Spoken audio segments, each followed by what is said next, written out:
Okay, we covered a lot of information in chapter 4, so I'm going to briefly talk about some of the things we saw. The biggest thing is integration, obviously. And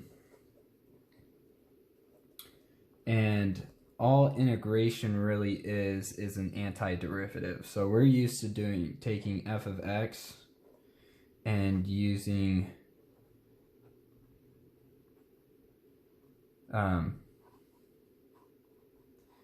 taking f of x, applying the derivative gives us f prime of x.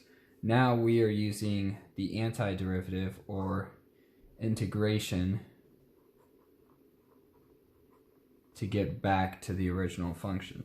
So if you remember from chapter 2, we have a let's just use a parabola, something like this. This is our f of x, right? Our derivative is just taking the slope at each point x, right? So we see the slope is pretty positive here. So I'm going to put my point there. And as we keep going up, our slope here is positive, but it's less than this, right? This is steeper than this, right? So I'm going to put my second point somewhere around here. Once we hit here, we see that our slope flattens out, which means we just hit 0. We hit slope equal to 0. And so on and so forth. We see that the graph of the derivative is this. Again, this is the derivative, right? And we are trying to use integration to get from here to here. So you saw in the review, number 1 and 2 is kind of using the same idea where you're looking at the slope, right? I have a positive slope at x equals 1, right? So I'm going to put it down here, basically. So you're just doing the same thing, but backwards. You're reversing it. But we have been doing a lot of computational stuff. So anytime you see this big S f of x, this means that you have to derive this. We're trying to get this into f of x plus c, right? And there's a few different ways we can go about this. Basically, the thing that we've been struggling with most is when we have a composite function. So basically, you're going to see a lot of integration problems that look kind of scary. And the best way to deal with those is to get it down into, use algebra to get it into a simpler form, and then you're going to integrate it. So if we have something like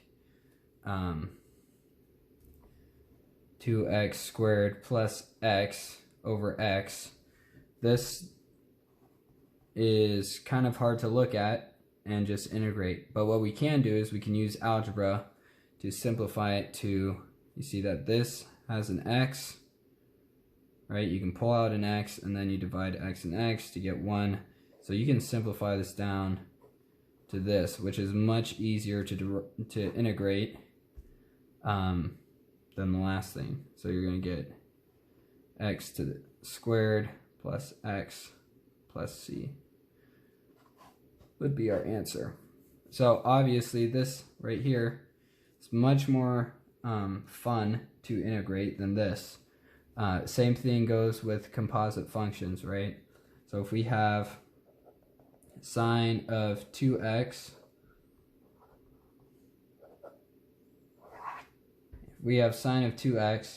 it's much easier just to derive sine of u than it is to derive sine of 2x.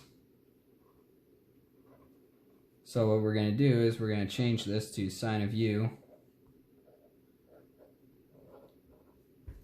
right? And we have to multiply this by 1/2 to balance out for that, of course.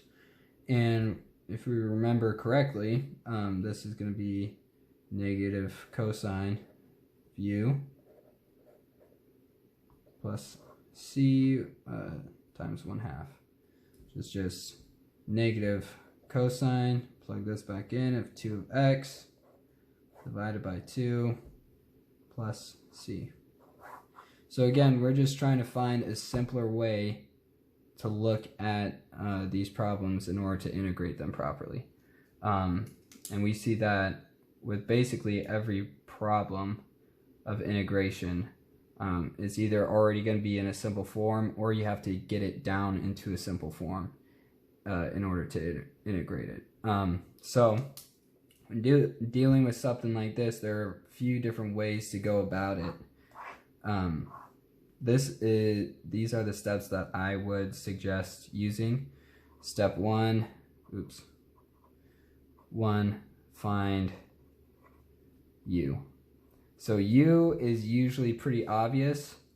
I'll put bullet points. It's usually indicated by a square root sign, right? It's going to have some g of x, some function underneath it.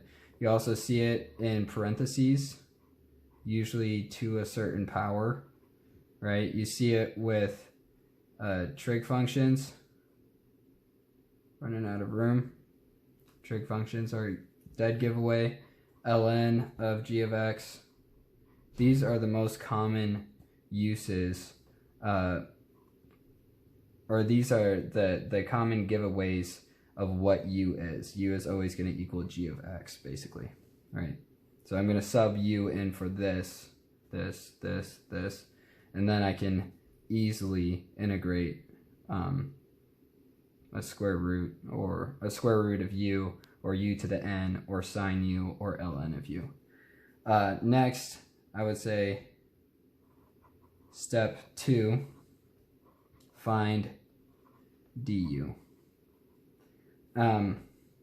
And point of this is to kind of see what you want to do. So basically, when you're subbing in for u, you want to write everything in terms of u.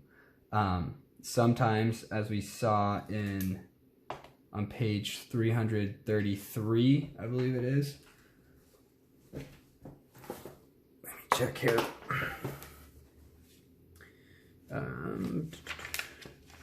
333, for 69 through 76, they use example 6, right? So come back here, example 6, you're writing things in terms of u, but in this case, we can't find an easy du, so we sub in this for x right here to get that. So that's another way to do it. The way you tell if you need to use that method or not is whether or not you see the du in the original problem. Like here we saw, I think I just did this one. Yeah, so here you saw that you can easily get rid of the 2, right? There's a form of 2 out here. If this was 2x squared, the derivative would be 4x dx.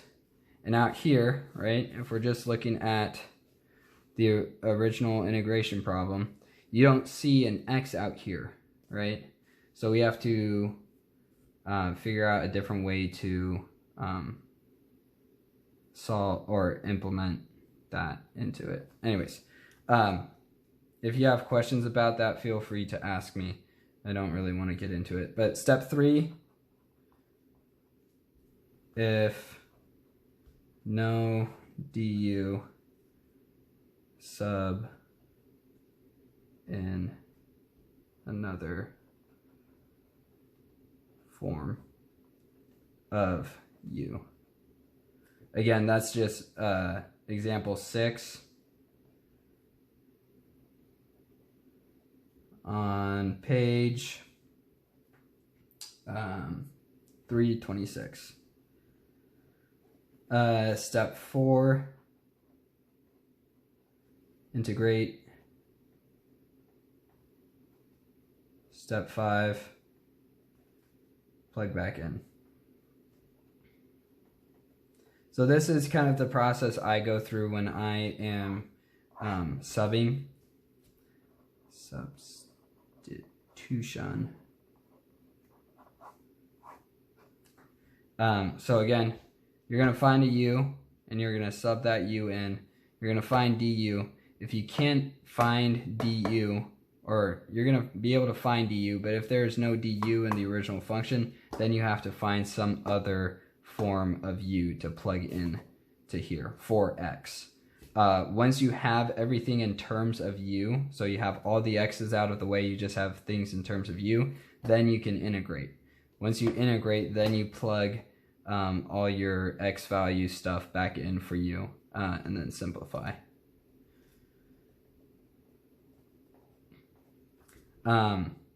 So yeah, again, for integration, try to simplify it and then integrate. It's very complicated trying to take really big problems and work backwards from the derivative. So we want to simplify it as much as possible and then integrate it. And so that's what all these methods are really about.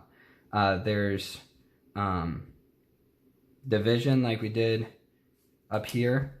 This is division, or long division is one way. Substitution is basically the other way. And then there's just straightforward integration. Let's see what else. That's, I think, the gist of it.